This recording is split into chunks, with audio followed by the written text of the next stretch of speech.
Se escucha, muchas gracias. Bueno, muy buenas noches.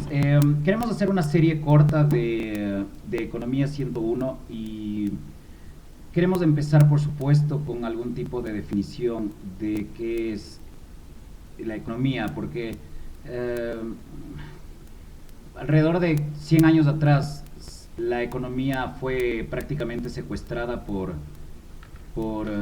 aspirantes a físicos o a geometras que quieren volver de la economía o han querido volver de la economía un arte arcana o esotérica para especialistas, para gente que tiene que tener un dominio elevado de las matemáticas y de la geometría. Y por supuesto no es necesario, ni ese es el campo de estudio de la economía. Comenzamos para empezar con una definición nueva o algo nuevo, sobre todo para nosotros, de qué es lo que estudia la economía. Y podemos empezar diciendo que la economía estudia la cooperación social. Es bastante ambicioso decir que la economía estudia la cooperación social. Y por supuesto el sujeto de estudio directo o inicial es el actor humano. Estamos estudiando la acción humana. Y la acción humana necesariamente tiene unas ciertas características constantes, porque si no, no podríamos hablar de leyes económicas, no podríamos hablar de principios inmutables en la economía, pero tenemos registros históricos y amplia evidencia, pero además, sobre todo, conocemos al sujeto de estudio desde adentro. Nosotros somos seres humanos y podemos estudiar al ser humano con unas ciertas bases y saber ciertas cosas, mientras que en las ciencias naturales el sujeto de estudio es algo externo cuya naturaleza estamos probando, explorando a través de experimentos. Por ejemplo, a una piedra le tenemos que poner ácido para ver qué es lo que pasa, le tenemos que golpear, le tenemos que someter a temperaturas, le tenemos que congelar y entonces probamos las distintas propiedades de una piedra, y así estudiamos las piedras, por ejemplo, y con las plantas hacemos algo parecido, obviamente. Ya introducimos una cierta ética en el estudio, por supuesto, ojalá, pero con las plantas y con los animales igual, tenemos que necesariamente hacer tipos de experimentos psicológicos o bioquímicos para veterinaria, incluso para poder ayudarles, incluso para poder sanarles y qué sé yo, el sujeto de estudio. Pero en los seres humanos no solamente podemos estudiarle como objeto externo, no solamente podemos hacer medicina, no solamente podemos hacer bioquímica, no solamente podemos hacer estudios físicos sobre los sistemas en el ser humano, sino que el ser humano es una criatura muy particular o un ser vivo muy particular. ¿Por qué? Porque el ser humano es el único ser capaz de pensar sobre sus propios pensamientos. Esto es lo que sabemos. Sí, podríamos decir que el ser humano se caracteriza por el dedo ponible, porque puede hablar, porque construye civilizaciones, etcétera. Pero mucho más interesante para nuestro punto de arranque aquí en la economía es que los seres humanos podemos pensar sobre nuestros propios pensamientos. Los seres humanos podemos hacer evaluaciones sobre lo que estamos viviendo, sobre si es que nuestra vida corresponde con nuestra visión, con nuestros valores cercanos, etcétera, si es que estamos alcanzando o no nuestros objetivos, y podemos evaluar y hacer estos contrastes. Entonces, no somos los únicos seres capaces de pensar, por cierto. Hay gente que piensa o que nos dice algo como, por ejemplo, pero los perros también piensan y los delfines también piensan. Sí, pero no pueden pensar sobre sus propios pensamientos y no tienen este grado de sofisticación interesante que tenemos los seres humanos, que nos permite explorar un poco más allá y hacer filosofía y hacer psicología, y en este caso hacer economía. Bueno, y entonces, si conocemos al objeto de estudio desde adentro, el ser humano, eso no significa que todos los seres humanos somos iguales, solo significa que tenemos unas ciertas características en la acción humana. Y entonces nuestras clases de Economía 101, estas conversaciones que vamos a tener por estos sistemas, eh, van a partir de un axioma. Y un axioma no es sino un postulado incontestable o irrefutable. Y puede sonar que a estas alturas estamos en una época posmoderna en que por supuesto no nos gustan los dogmas y no nos gustan las religiones, o por lo menos ciertos aspectos de las religiones, y todo muy bien con eso. En realidad, por supuesto, el espíritu de la ilustración es un espíritu muchísimo más rico, más el espíritu crítico y de la razón construida entre distintos puntos de vista y con contraste. Está muy bien, pero eso no significa que no hay unas ciertas constantes. Es decir, la ley de gravedad no es opinable y hay unos pocos principios, unos pocos, por cierto, nada más en economía, que también son constantes y regulares. Y el punto de partida del estudio de estas leyes y de estas leyes en sí mismas, por supuesto, es el axioma de la acción humana. Y un axioma es un postulado incontestable, irrefutable. ¿Cuál es este axioma? Y de hecho me gusta en mis clases en la universidad o en alguna conferencia de vez en cuando invitarle a la gente o desafiarle con lo siguiente. Y le invito a pizza a todo el auditorio, a toda la clase, si es que alguien puede refutar la siguiente afirmación, este postulado. Los seres humanos actuamos para pasar de una situación menos satisfactoria a una que percibimos o concebimos como más satisfactoria en el tiempo, incurriendo en costos, incluyendo por supuesto entre esos costos el costo de oportunidad de las alternativas que no elegimos, las acciones que ya no tomamos, eligiendo ciertos medios, descubriendo medios para lograr ciertos fines y sometido siempre a la posibilidad de éxito o de fracaso. Y entonces, por supuesto, hacemos una pausa y alguien podría, si alguien quiere lanzarse aquí en el chat que tenemos en esta Tweetcam a tratar de refutar, por supuesto, yo honraré mi palabra e invitaré pizza a todos los asistentes, quienes están viendo al un lado o al otro. Estamos con dos sistemas, acá estamos con Tweetcam y un poco más abajo estamos con Periscope. Entonces, si a alguien se le ocurre en el chat cómo puede ser refutada o quiere refutarla,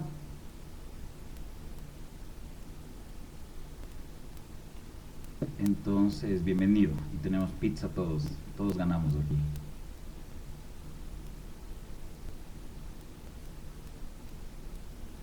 ¿Nadie? ¿No? Imagino que están escribiendo y están intentando refutar este postulado.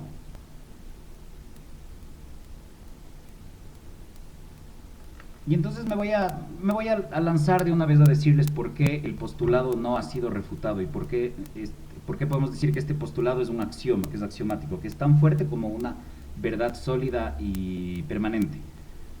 Y es que quien se lance a intentar refutar este postulado de que los seres humanos actuamos en el tiempo, incurriendo en costos, eligiendo medios para lograr los fines propuestos, sometidos a la posibilidad de éxito o fracaso, estaríamos en el intento de refutar ese postulado, cumpliendo con todas las condiciones del postulado.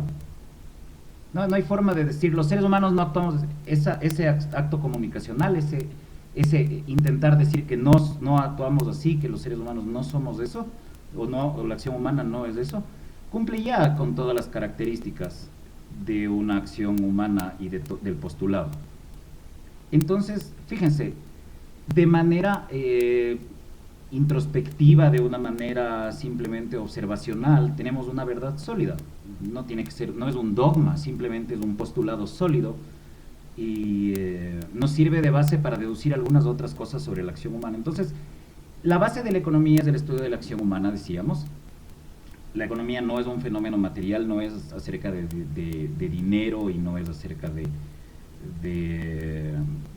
cosas, sino que por supuesto las cosas, el dinero, el tiempo, el resto de bienes y servicios, las actividades, las acciones humanas, todas esas tienen sentido, cobran sentido solamente porque hay un actor que le da sentido a todo esto. En realidad la acción humana, por supuesto, no estudia los contenidos de la acción, de la psiquis humana. Estamos conectando aquí el iPad para tener batería, lo seguro. Pero sí estudia en todo caso las acciones producto de esa psique. Y esto es muy interesante porque de alguna manera, a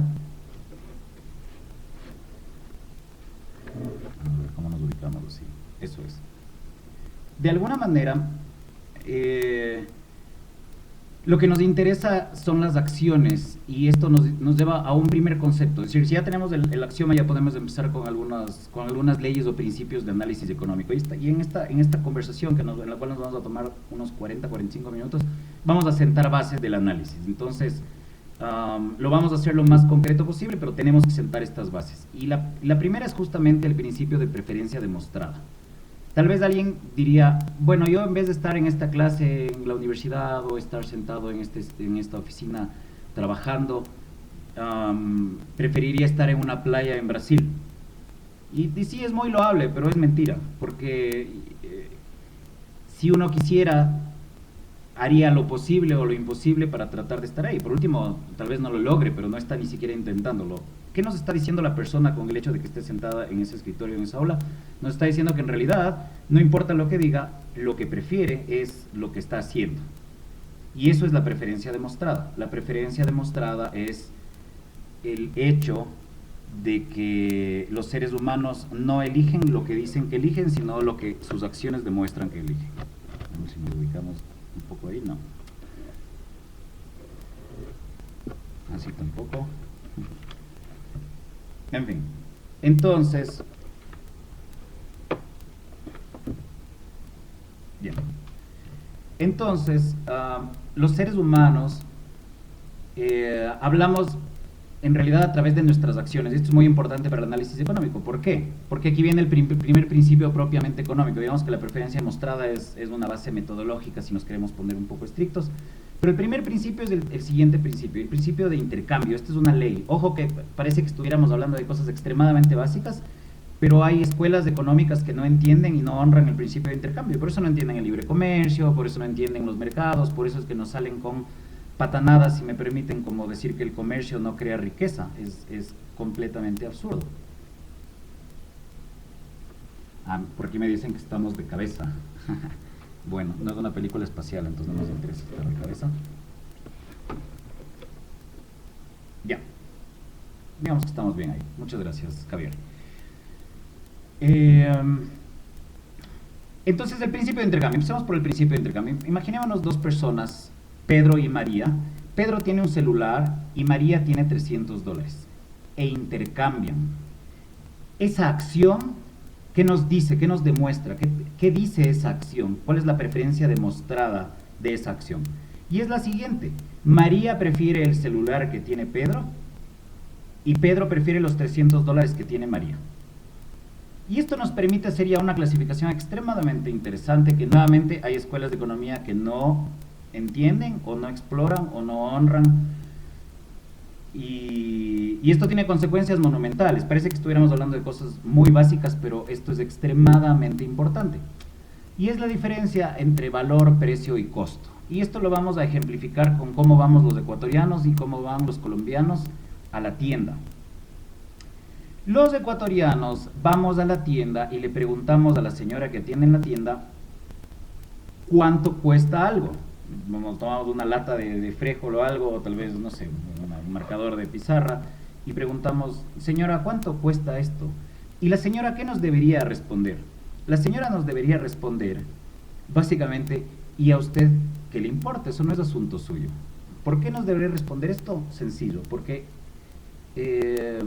los costos son un problema o un asunto interno de la señora. Tal vez vienen unos duendes en la noche y le entregan los marcadores, tal vez le regalan los marcadores sobrantes de la fábrica, tal vez, no sé, tal vez los produce ella misma, o qué sé yo. Pero el costo es un asunto de la señora. Entonces, el costo, si queremos de una vez anotar en algún lado para los jóvenes de creo que me pidieron estas charlas y les pido que tomen apuntes, para el resto, pues probablemente tal vez solo escuchar, pero también les invito a tomar apuntes si quieren. El costo o los costos son los recursos intangibles y tangibles que se gastan, es decir, se desgastan, se utilizan en la consecución de algún fin. Si subo la montaña, tengo que quemar calorías y y se desgastarán los zapatos un poco y la ropa también un poco. Entonces, esos son costos. Entonces, la señora bien nos podría decir algo como, ¿sabe qué? No es asunto suyo cuál es mi costo. Ahora, en Colombia También se pregunta algo que puede ser chistoso. La gente en Colombia a veces pregunta cuánto vale. Señora, ¿cuánto vale esto? Y la señora de la tienda de barrio, ¿qué nos podría responder? Nos podría decir algo tan sencillo como: yo no le puedo decir a usted qué significa eso dentro de sus planes. Yo no sé si usted va a utilizar esto para trabajo, lo va a utilizar para pintar algo por diversión, solamente lo va a tener en inventario en su casa, entre quiere tener un escritorio completo y quiere tener marcadores de todos los colores. Yo no le puedo decir cuánto vale, porque el valor es significado. El valor es, de hecho, el punto de encuentro entre el significado y la prioridad. En realidad son lo mismo, de alguna manera, pero podemos hacer esta separación. El significado que le atribuimos a los objetos y a las acciones propios y ajenos, y por supuesto la prioridad que le damos a uno por encima de otro. Entonces, eso es el valor. El valor tiene que ver con significado. Entonces, la señora de la tienda en Colombia tampoco nos puede decir cuánto vale el marcador. No tiene ningún sentido. Yo no le puedo decir qué significa eso para usted en sus planes. ¿Qué es lo único que necesitamos preguntar para llevarnos el marcador a la casa? Lo único que necesitamos preguntar para llevarnos el marcador a la casa es: ¿cuál es el precio? ¿Cuánto pide usted por esto? Esta es una buena forma de preguntar, por cierto, porque abre el espacio para una negociación, si es que es posible. Entonces, ¿qué rango de precios posibles podría usted aceptar? Igual, de todos modos, no hay precio hasta que no se hace la transacción. Entonces, la tercera definición, si es que hemos definido valor como significado y prioridad, la tercera definición es precio. El precio no es sino la tasa de cambio entre dos cantidades de bienes. El precio es una tasa de cambio pasada entre dos cantidades de bienes. Muy importante anotar que es pasada, porque si no se dio ya una transacción, no tenemos precio. No tenemos precio sin transacción. Eso que está en las etiquetas es un precio propuesto, o es un intento de precio, o es una propuesta de precio. Tanto es así que los almacenes de ropa, cuando encuentran que no han logrado colocar todos sus artículos a la venta, hacen algún tipo de liquidación, descuento, sales, etcétera, que es básicamente decirnos: nos equivocamos en la primera propuesta, o ya se pasó la temporada y les hacemos esta nueva propuesta. Pero el momento en que aceptamos, realmente hay un precio. Los precios siempre son el fruto de transacciones. Si no hay transacción, no hay precio. Entonces, repitamos: los costos son los recursos tangibles e intangibles que se gastan o se desgastan en lograr algún tipo de fin. El valor es el significado y prioridad que le damos a una acción o a un bien material dentro de nuestros planes. Y por supuesto, el precio es una tasa o ratio de cambio entre dos cantidades de bienes. Por ejemplo, cuántos euros por $1, o cuántas manzanas por una naranja, si hubiera un caso de trueque, o cuántos dólares por un televisor. Entonces, eso es el precio.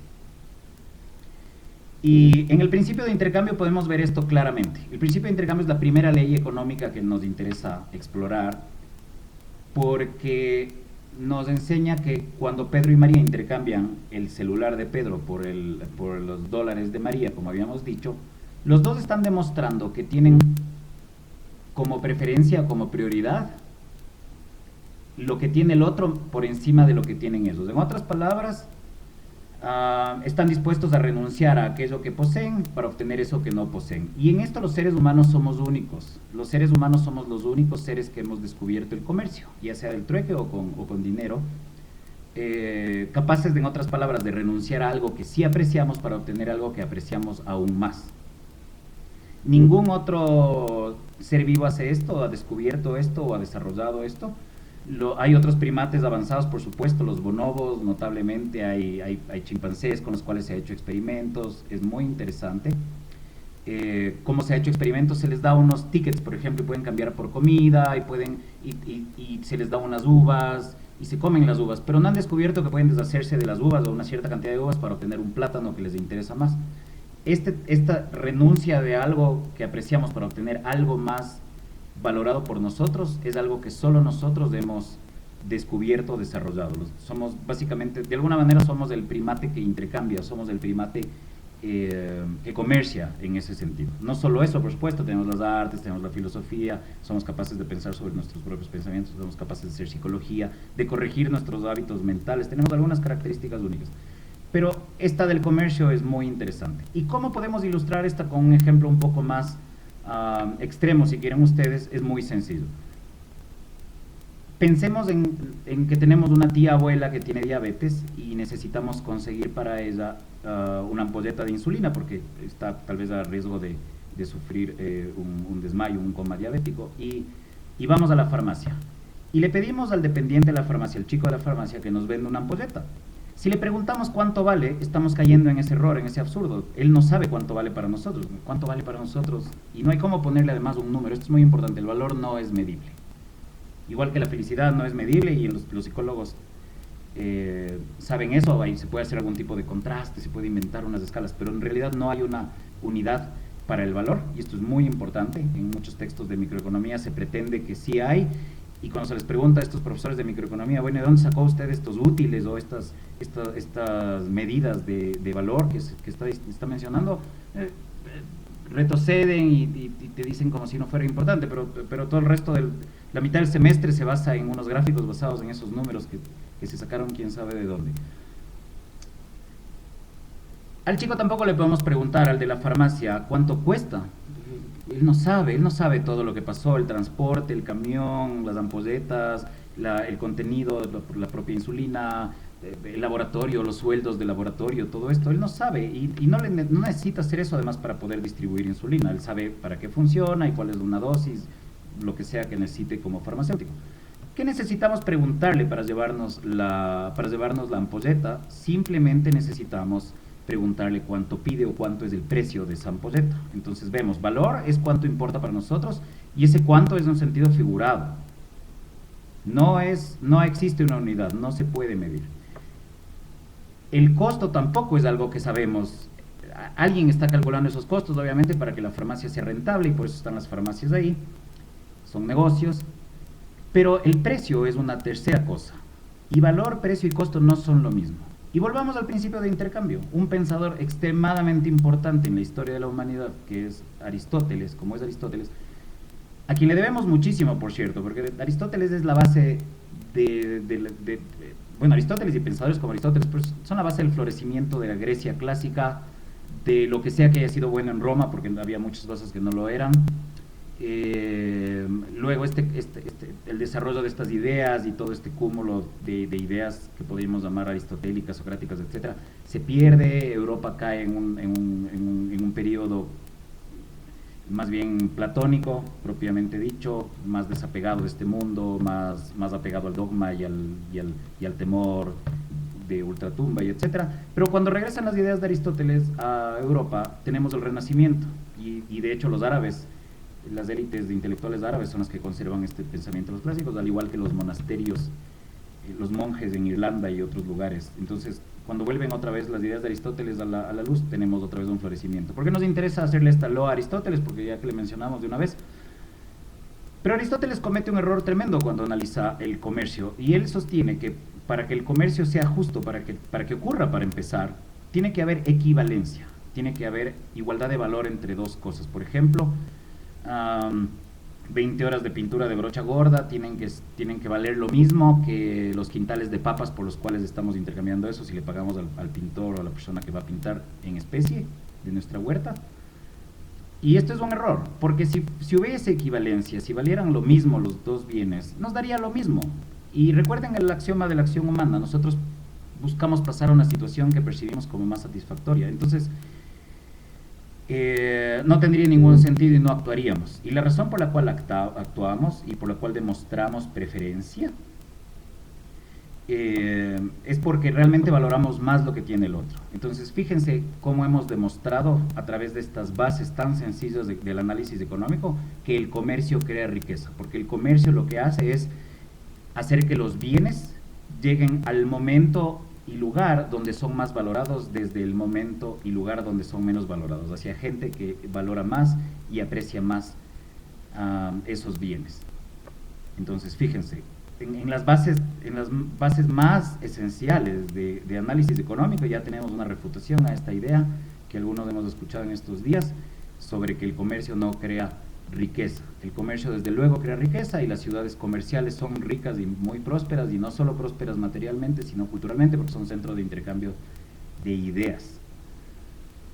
Entonces, este es nuestro primer concepto. Vamos ahora a otro concepto que podemos derivar ya, o a otra ley, otro principio que podemos derivar del axioma de la acción humana. Y este principio es la ley de demanda. ¿Qué dice la ley de demanda?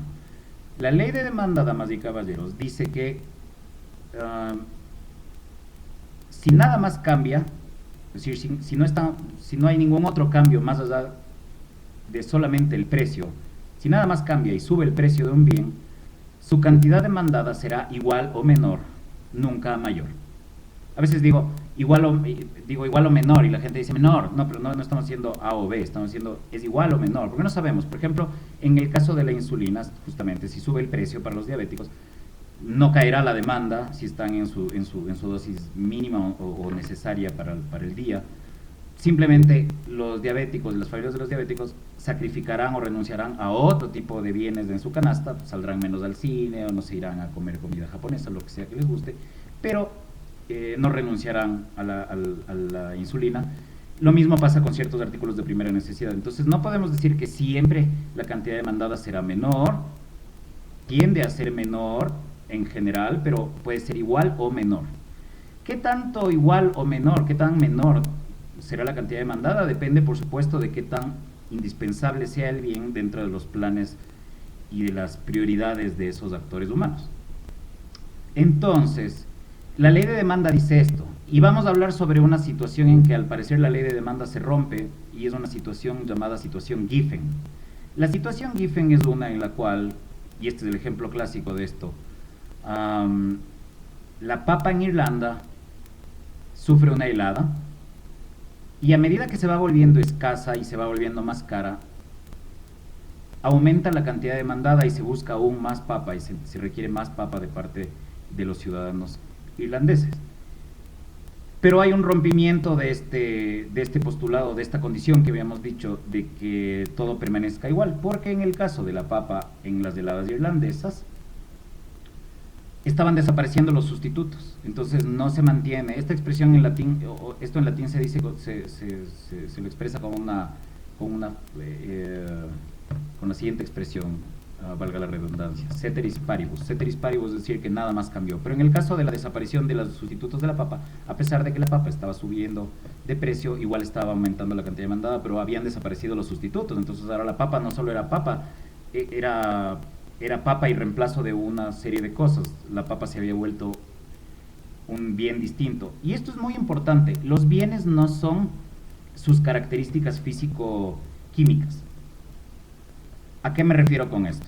Un ejemplo sencillo es ¿por qué pagamos más por una botella de agua o tal vez una lata de cerveza o de gaseosa dentro de un concierto o dentro de un partido de fútbol o lo que sea?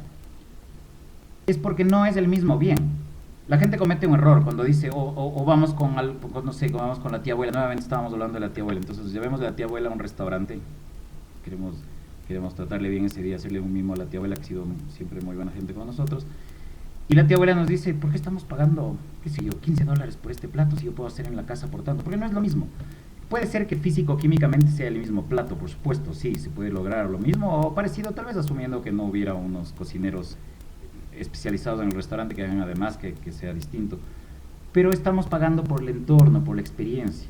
Y recordemos que la economía estudia las acciones de los seres humanos que atribuyen significado y son un poquito más complejos que solo su lado animal. Entonces, habíamos dicho el caso de la tía abuela, pero habíamos puesto el caso también de la gaseosa o de la cerveza dentro de un concierto, dentro de un partido. Y la razón por la cual estamos dispuestos a pagar más es porque no es lo mismo. Y uno puede decir, sí, pero si me salgo encuentro la misma cosa a la tercera parte de precio. Sí, pero si te sales te pierdes de parte del concierto. No es lo mismo tomarse una lata de cerveza al lado de una tienda que frente a uno de tus artistas favoritos que está a punto de cantar. Entonces, la experiencia, el entorno, el significado. José Ortega y Gasset, este gran filósofo español, decía: yo soy yo y mi circunstancia. Bueno, esto pasa también en economía. No, las cosas no son las cosas son su contexto y el significado que atribuimos a las cosas en ese contexto. Y esto tiene mucho de importancia para algo que vamos a discutir en nuestra próxima TweetCamp, que son los debates sobre las teorías del valor y por qué los economistas clásicos llevan directamente a Karl Marx en ese tema. Entonces, como podemos ver en la ley de demanda, lo que ocurre es que si nada más cambia en el contexto, en el entorno, y subimos el precio de algo, o será igual de demandado si es que es de primera necesidad, o será menos demandado si es que es algo que puede pasar a prioridad segunda dentro de lo que podríamos llamar la canasta de bienes, del conjunto de bienes que están consumiendo. Vamos con una tercera ley de la economía. La tercera ley de la economía que nos puede interesar es la ley de ventajas comparativas. Este es muy interesante. Richard Feynman, que es uno de los grandes físicos de la historia, además un tipo brillante para explicar algunas cosas que tal vez volvamos a topar en esta serie, si nos da el tiempo. Feynman le pregunta en su momento a algún premio Nobel de Economía y le dice: dame un ejemplo de un principio económico que no sea trivial, es decir, que no sea poco importante, que realmente importe, pero que tampoco sea obvio, que no sea trivial y que no sea obvio. Y este Nobel de Economía le dice la ley o principio de ventajas comparativas. ¿Y qué dice este principio o ley de ventajas comparativas? Vamos obviamente a colocar después un link para que podamos ver un video donde se explica visualmente, porque esto típicamente se hace en una pizarra, pero como los tweetcamps son más bien para conversar, y ya vamos a pasar a la ronda de preguntas, como nos dice el proponente de estas tweetcamps, que es Alberto Ortega, de Jóvenes Creo. Vamos a conversar sobre el principio de ventajas comparativas. El principio de ventajas comparativas es muy sencillo de explicar, si se lo entiende, y es esto. Robinson Crusoe está tal vez 2-3 años en su isla, ha aprendido a producir un par de bienes. Digamos que está haciendo está produciendo comida, digamos que algunos productos en base a cocos, ¿no es cierto? Agua de coco y alguna pulpa de coco y qué sé yo. Y también está tejiendo de las palmas del coco algo para el techo o para tener como protegerse el frío, etcétera, y del calor, y etcétera, por turnos. Y entonces, al tercer año se encuentra con este nativo de la zona, que es Viernes, y resulta que Viernes es de una tribu, de un grupo humano que domina ambos rubros y es mejor que Robinson en ambas cosas. Mucha gente piensa, fíjese cómo estos principios tienen implicaciones muy potentes. Parece que estuviéramos viendo cosas muy básicas, pero tienen implicaciones extremadamente potentes, porque si de estas bases no partimos y no tenemos estas bases sólidas, vamos a llegar a conclusiones desastrosas. Entonces veamos qué es lo que pasa aquí. Mucha gente piensa que si es que alguien no estudia, por ejemplo, o si es que no se capacita en X y Z temas, se va a quedar fuera de la división del trabajo y va a quedarse fuera de los mercados de trabajo. Si alguien no estudia, te vas a quedar fuera del mercado laboral, o que los mercados pueden dejar afuera a alguna gente. Y eso es falso, eso no es así. Obviamente estudiar es bueno en la medida en que haya empleos para lo que estás estudiando, y eso depende más bien de los creadores de proyectos. Entonces es una danza entre, por supuesto, empresarios y empleados. Si los empleados de un país, o potenciales o buscadores de empleos, se sobrecapacitan, también tienes problemas. Pero es muy bueno en términos generales, por supuesto, estudiar, capacitarse más. Lo que sí ocurre, damas y caballeros, es que nadie queda fuera de la división del trabajo. Pensemos en Robinson. Robinson es menos bueno, o es peor, si queremos ponerlo así. O vamos al otro lado, Viernes, es mejor en ambos rubros que Robinson Crusoe. De todos modos van a comerciar y no necesitan ni siquiera conversar. ¿Cómo elegimos nosotros no reparar nuestros propios, o surcir nuestros propios zapatos en los hogares? Porque, ojo, hace 40, 50 años, hace 50, 60 años, de hecho, máximo, la mitad de los quiteños, de los habitantes de Quito, andaba descalzos. Entonces, toda esta relación con parchar los zapatos y todo es una cosa muy reciente. Ahora estamos en una época de bastante abundancia relativa en el país, y en el mundo y nos hemos olvidado de estas cosas, pero algunos sí recordamos cómo todavía reparábamos los zapatos y en la misma casa todavía había habilidades de surcir la ropa o de reparar zapatos. Ahora probablemente ya no sea tan indispensable. Pero aquí viene el punto. ¿Cómo elegimos dejarle a un zapatero eso y zapatero tus zapatos? Por eso existe esa expresión. O cómo Viernes decide dejarle a Robinson algún rubro. Y es muy sencillo. Uno se especializa en aquello en lo que es relativamente mejor. Por eso es lo de ventajas comparativas. Ventajas absolutas entiende cualquiera, sin que se lo expliquen. Robinson es mejor en comida y Viernes es mejor en estas telas, en estos tejidos de palma. Clarísimo cómo se van a especializar. Pero ¿qué pasa cuando Viernes es mejor que Robinson en las dos cosas? ¿Van a intercambiar, se van a especializar o no? Y la respuesta, por supuesto, es sí. Porque Viernes encontrará aquello en lo que es relativamente mejor y Viernes le apoyará en la otra cosa. Y saltémonos a otro ejemplo sobre esto. Vamos con Bill Gates y el conserje del edificio. ¿Por qué Bill Gates no hace ciertas tareas que puede ser incluso, por ejemplo, aspirar la alfombra de la oficina gigantesca de Bill Gates? ¿Por qué Bill Gates no hace eso? Bill Gates es un tipo cuyo tiempo es tan productivo que si se agacha, si encuentra en la calle una... Si se agacha en la calle a recoger un billete de $1000 que se encuentra en la calle, puede perder dinero. Por supuesto no pierde, ahora tiene 1000 más del desgraciado, pero el costo de oportunidad del tiempo de él es altísimo, entonces él no limpia su propio baño y no aspira su propia aspiradora. De hecho, esto tiene una implicación muy potente, es muy raro escuchar esto, y es muy raro, pero hay que digerir este principio, y es que si es que Bill Gates se pone un mostacho y se pone unas gafas y se mete al proceso de selección de personal para competir con el conserje le va a ganar siempre por ese puesto de trabajo, porque está dispuesto a hacerlo por menos dinero. Y nosotros podemos pensar, no, qué desgraciado, entonces esto es una defensa de un esquema aristocrático, siempre algunos van a ser ricos y otros van a recoger la basura. Pero no es así, porque gracias a que el conserje es conserje de Microsoft, ojo, y no de una pequeña o mediana empresa familiar, tiene un sueldo que le permite comprarse las computadoras del software de Microsoft y además un automóvil y otras cosas que aportó Henry Ford. El principio de ventajas comparativas desemboca en un principio mayor o superior, que es la pirámide de habilidades. Y esto significa que los grandes creadores científicos y empresariales de la humanidad, a través de sus inventos y sus proyectos, están elevando la calidad productiva del tiempo de todo el resto de nosotros. Podemos pensar lo que sea sobre la fortuna de Bill Gates, pero Bill Gates a todos nos ha evitado tener que mecanografiar en máquina de escribir, y nos ha evitado a todos tener que tachar y que liquid paper y etcétera, gracias a la suite de Microsoft Office. Tal vez no la inventó, tal vez la emuló, etcétera, pero ese no es el punto es que él la popularizó, nos dio una compatible con todos los errores que queramos, Windows se cae, todo lo que ustedes quieran, o se caía, pero nos ha elevado la calidad de vida productiva a todos nosotros.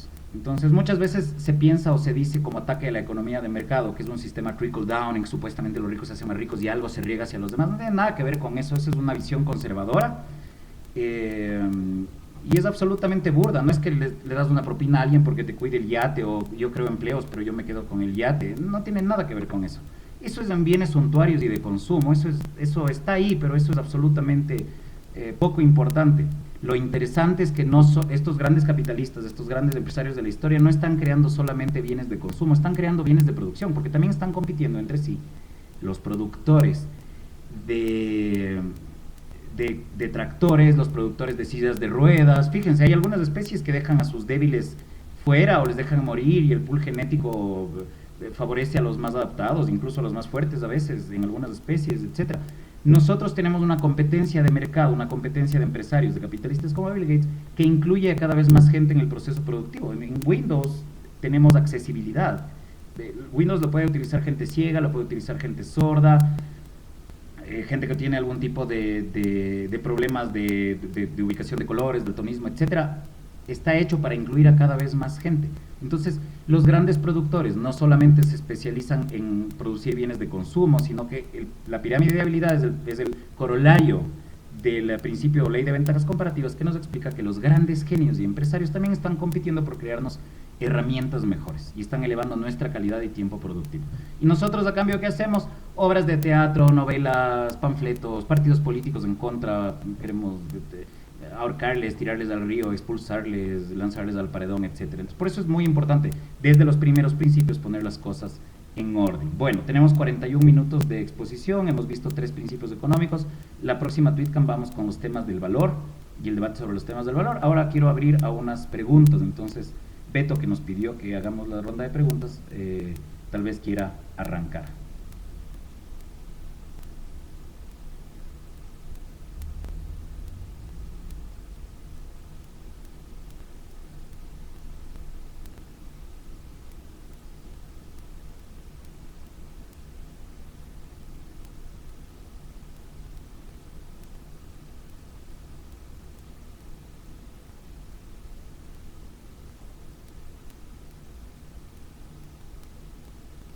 Vamos a ver si es que en Twitter tenemos algún tipo de pregunta. Bueno, Neuro Alfredo nos dice, pero depende del concierto en que estés. Sí, pero depende de tus gustos personales. Si es un concierto que para ti vale la pena, no te sales. Y si es que es un concierto que para ti no vale la pena, te sales a tomar una cerveza y regresas porque lo que querías era estar ahí más por la farra, digamos.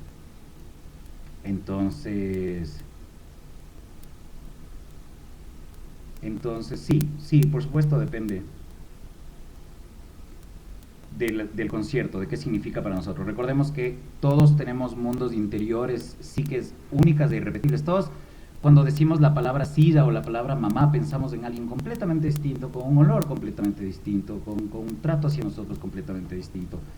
Entonces sí, totalmente de acuerdo y a la vez es obvio. Beto nos dice, fuera de tema, una breve diferencia entre Hayek y Keynes. Beto se quiere adelantar como 10 tweetcams y no le vamos a dejar. Raúl Aldaz nos dice, ¿pudieras comentar sobre los derechos de propiedad antes de poder intercambiar?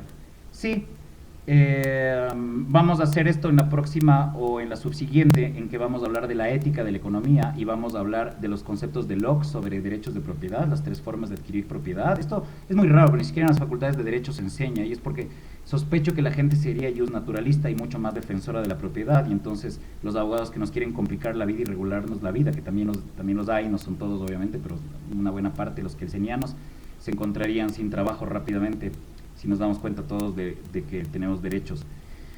Vamos con la de Araquelino. ¿Se debe fomentar una pirámide de habilidades? ¿Cómo? ¿En qué dirección? Excelente pregunta. La pirámide de habilidades se fomenta reduciendo impuestos porque permite la reinversión en herramientas, en know-how empresarial y que haya empresas más grandes. El Ecuador está cifrado como uno de los países con más emprendedores per cápita por cada 100.000 habitantes y esto no es bueno. Sí, digámoslo de frente, porque hay gente, sí que bueno que seamos tan emprendedores los ecuatorianos. Tenemos 48% de subempleo, a todos nos toca lanzarnos a hacer algo más y a casi la mitad de ecuatorianos en edad de producir. Hay un dato muy importante, por cierto. Un tercio de un país siempre es el que está produciendo, porque un tercio es niños y otro tercio es, por ejemplo, ancianos o el clero o los militares que no están agregando riqueza. No significa que no cumplan algún tipo de función importante o lo que sea. Algunas de estas profesiones, otras no me voy a meter en ese problema ahora, pero a conversar de eso, pero no están aportando a la creación de riqueza neta. E incluso cuando hacen ciertas obras y lo que sea, es consumo, no es creación de riqueza.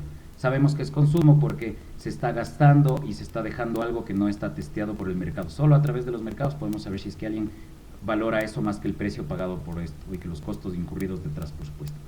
Bruna nos pregunta, diferencia entre crecimiento y desarrollo. Esto también es para después, pero rápidamente.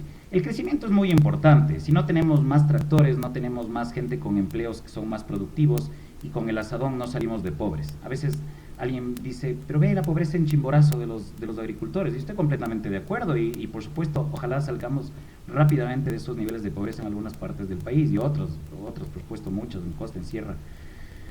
Pero la pregunta no es por qué son pobres. La pregunta, y seamos un poco más crudos, es por qué no habrían de ser pobres. Están utilizando los mismos métodos productivos que hace 500 años o que hace 100 años por lo menos. Y entonces, ¿por qué? ¿Quién va a venir a regalarte más dinero por estar haciendo lo mismo? Tendrías que estar haciendo algo un poco mejor o más volumen. Y para eso necesitas tractores, conocimiento, capacitación, en otras palabras, capital. David Moreta nos saluda, nos dice, hola, te escucho desde el auto, muchos saludos. César Tenesaca Landi nos dice, hay ideologías que promueven el trueque, ¿cómo se lo analiza desde estos conceptos? Es muy interesante el trueque. Para empezar, al parecer, El trueque es algo que se hace entre extraños y lo que se hacía en comunidades de conocidos. Esta es una investigación de un antropólogo, David Graeber. Él dice, no hubo una etapa del trueque necesariamente. El trueque es lo que empieza a pasar entre desconocidos y luego ya se pasa rápidamente el dinero. Al parecer lo que funcionaba en las comunidades eran sistemas de regalos y de deuda y el don y el dar, así se llama en sociología. Y esto es muy interesante. Pero lo que pasa con el trueque es que nunca se ha ido. El dinero solamente es retrueque. Nosotros, ¿cómo compramos dinero? Trabajando. Yo trabajo, yo me voy a, por ejemplo, a dar mis clases en la universidad, con eso compro dinero y con ese dinero retroco luego, perdón, y compro algo más. Entonces el trueque nunca se ha ido. El trueque está bien, pero no es que el trueque es de izquierda y el dinero es de derecha. Todas esas cosas son ridiculeces. Si quieren leer algo filosófico muy interesante, hay un escrito, lo acabo de subir a mi blog en jfcarpio.com, que se llama ¿Es el dinero señal de vicio o de virtud? Y estas son ciertas características del dinero.